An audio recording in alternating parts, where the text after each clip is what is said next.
kaka-check ko lang kanina at nasa list of recorded online lending platform sila sa SEC website. Yes, as you can see mga mima, for sure, nasa Play Store din siya.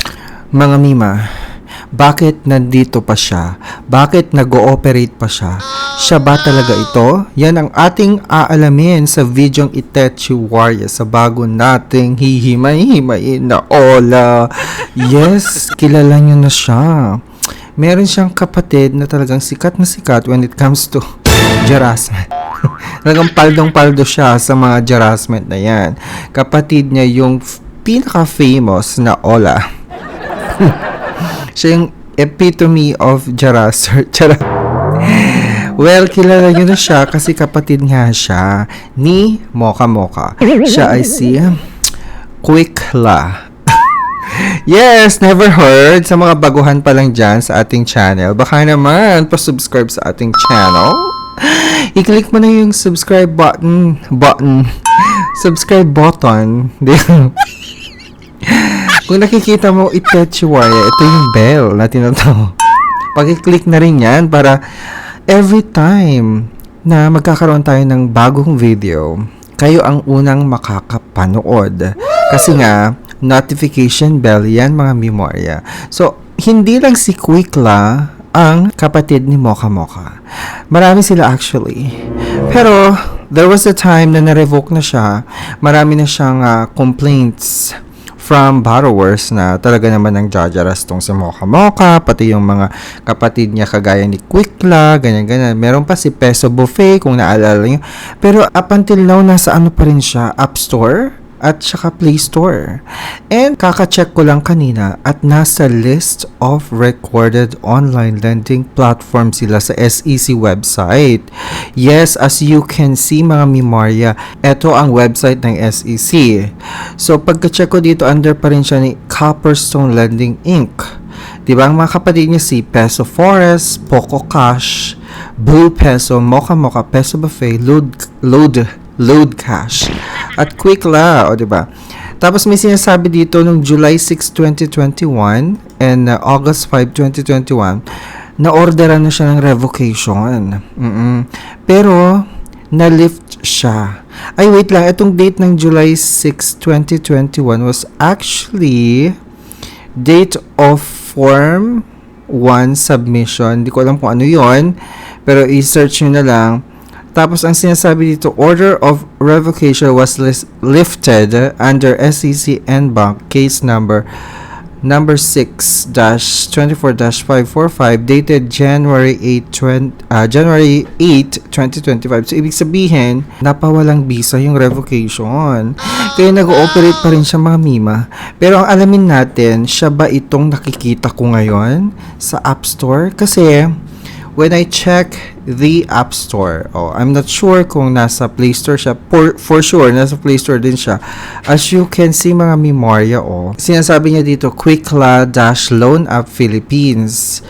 May 4.8 rating daw siya. Okay, as you can see naman.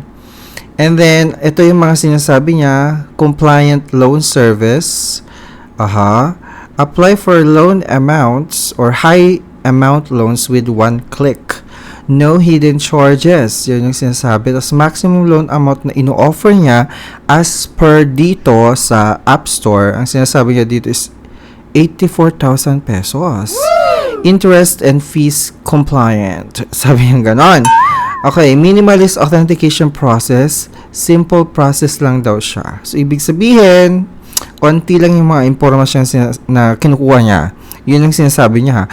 Flexible repayment, information security, tapos professional data encryption, churva, gano'n. Pero alamin natin kung siya ba talaga itong si Quickla. Okay. Sabi niya dito, Quickla Loan is designed to provide Filipino users with a practical and secure way to access personal credit when needed. Instead of navigating traditional loan processes, users can complete everything digitally, saving time, while maintaining control over their finances. Key features of Quickla Loan. Okay, from 1,000 pesos ang ino-offer niya, up to 84,000 pesos. Okay, ang terms of payment terms of payment is 120 and 365 days. Ang haba. Daily interest rate pumapalo ng 0.03% and 0.5%. 0.05%. Maximum APR is 18.25%. Accessible daw si Quickla Loan. Whether you need a small amount for daily expenses or a larger sum for important commitments, Quickla Loan accommodates various financial needs. O, basahin nyo yan. Yan yung sinasabi niya. Tapos, dumako tayo dito sa customer support kasi gusto kong makita kung nandito yung legal entity or company name ni Quickla. Quickla Loan provides responsive and professional customer service. The support team operates 7 by 12 hours daily. 7 by 12? Paano 7 by 12? Nag-start sila ng, 7 days? Tapos 12 hours? 12 hours ang kanina. Okay, working time? Nakakaloka ha. Assisting user with inquiries and application guidance. Tapos may pa-email siya dyan. Tapos yung office address daw. Pero wala akong nakikitang SEC registration number man lang. Or certificate of authority. Or ano yung company name. Diba? Typically, yung mga legit na mga online lending app, kahit registered siya sa, yung mga registered sa SEC website, binabalandra dito yung mga ganyang, legitimacy para at least, diba, makita talaga ng mga users or borrowers na talagang legitimate ka. Pero dito, wali ite. Ang nakikita ko dito, developer. Under ni Power Grid Systems Technology Co. Okay? So, kanina, nung chinek natin sa SEC website yung list of recorded online lending platform, etong sina Quickla, Peso Buffet, Mocha Mocha ay under ni Copperstone Lending Inc. pa rin. Yun yung nandun pa rin. Parang hindi siya to. Diba? Parang ginagaya siya. I'm not sure kung totoong ginagaya siya. Sa mga nakaranas dito, pa-comment naman kung may encounter kayo dito or experience kayo dito sa Quickla na Itachi Waria. Okay, pa-comment din sa video na ito. So, may 4-point rating daw siya. May, 4.8 rating daw siya. Ang sinasabi ng mga nag-review, violation of Privacy Act of 2012, 1 star. Huwag nyo nang balakin dahil 3 days prior sa June ninyo, blast, text, and harassment na aabutin sa lahat ng contact list mo. Sa phone, hindi lang sa nilagay ninyo na reference number, kahit bayad na kayo, hindi pa rin siya tumitigil kakasingil. Kakaloka. Meron pa dito, 1 star, harassing people. I want to report this up because of harassing people regarding the loan. Please do an actions regarding this app to stop and report them. May nagsabi pa dito, scammer. Need idemanda tong app na to. Nang haharas kahit wala pang due date, idedemanda ko kayo. Sabi ng ganan. Tapos may mga nag 5 star dito, very reliable and accessible daw. How fully ma-approve ako sa apps na to. Yan, feeling ko yan yung mga yung mga Ola agent, chares. Yung mga nag 5 star. Tapos may nagsabi dito, harassment. Sending messages, harassing to make a payment. Kahit di pa due date, don't use this app, sabi niya. Tapos may nagsabi pa dito, scam. Do not try this. Okay? So may mga 5 star, change once approve. Kaloka. So, alam mo, parang same yung mga pahanas niya. I mean, same yung niya. Yung mga nangyayari before. Yung mga nangyaring kaganapan din. Nung bago siya ma-revoke yung Copperstone. Same yung mga reklamo, te. Kahit sa Boka-Boka or Peso Buffet. So, eto nga, I tried. Oo, I tried. Para makita ko. Pero hindi ko sinasabing, subukan nyo din. Hindi. I just wanna try para makita ninyo yung kanyang processes at kaloob-looban niya. So, nag-ask siya ng permission ng location. And then, may pa 84,000 pesos na siyang bungad. 120 days terms. Interest rate is 0.03% per day. Okay, bakit di nilang ginawa 85,000 or 100,000 pesos? Bakit may butal pa? Diba? Yun nakakapagtaka. So, may mga questions dito bago tayo dumako dun sa application process. How long does it take for loan approval? Sabi niya dito, loan apps promise a fast approval process that can take anywhere from a few, few garbardine? Garbardine. Minutes to a few disambler. Disambler hours. Ha? Depending on the type of loan and personal credit status. Hindi ko sila maintindihan kung anong lengguwahe na to. Tapos, how quickly can I get money from a loan app? Ay, same pa rin yung mga kasagutan. Same te. Copy-paste. Okay, how many repayment methods? Sabi niya, funds are typically deposited directly into your linked bank account via electronic transfer. Kaloka. Okay, nag-login ako using my registered number. Tapos, 84,000 pesos pa rin ang offer. Up to. Tapos, tumaas yung interest rate niya per day. Naging 0.05% per day na. Hindi na 0.03. Siyempre, ang ginawa ko, fill in ako ng information. I uploaded my ID, nag-selfie. Huwag niyo napansin yung selfie ko. Tapos, nag-provide ako ng personal information like my education, email, gender, address, ganyan. And then, after that, nag-provide din ako ng job information. Tapos, contact information. 3 contact information or contact reference ang kinukuha nila. Okay. After that, may payment account information. Ito yung disbursement account na hinihingi nila. Pwedeng e-wallet or bank. So, ang nilagay ko dyan, e-wallet, yung GCash ko. Okay.